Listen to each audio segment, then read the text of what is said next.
map of a heterozygous vampire to demonstrate the gamete types it can create from 3 linked loci with 2 alleles.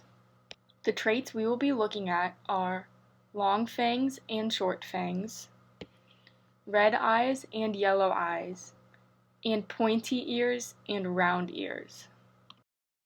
Let's first take a look at the parents. The mother has all dominant alleles, while the father has all recessive alleles. This would cause the offspring to be a heterozygous individual.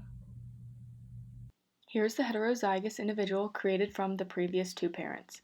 The mom passed on all dominant traits while the dad passed on all recessive traits.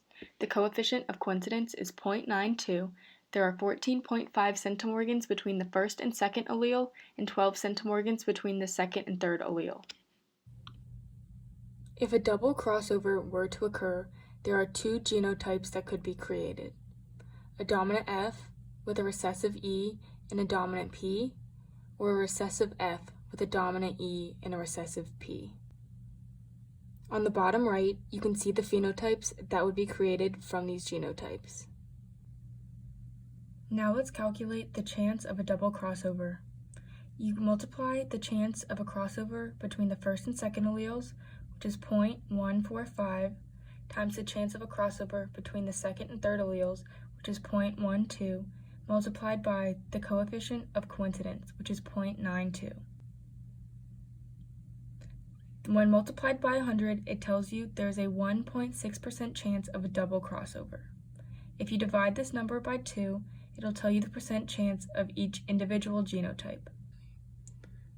Now let's look at the chance of a crossover between the first 2 alleles. This cross could result in the genotypes dominant F, recessive E, recessive P, or recessive F, dominant E, dominant P. And you can see the phenotypes at the top right. In order to calculate the chance of a single crossover between the first 2 alleles, you take the distance between the first 2 alleles and subtract the double crossover rate. So you would take 0.145 and subtract 0.016008, which then multiplied by 100 would give you 12.9%. This means there is a 12.9% chance there will be a crossover between the first and second allele. If you want to find out the percent chance of each genotype, you would divide 12.9 by 2. Here are the probabilities for no crossover or a single crossover between the second and third alleles.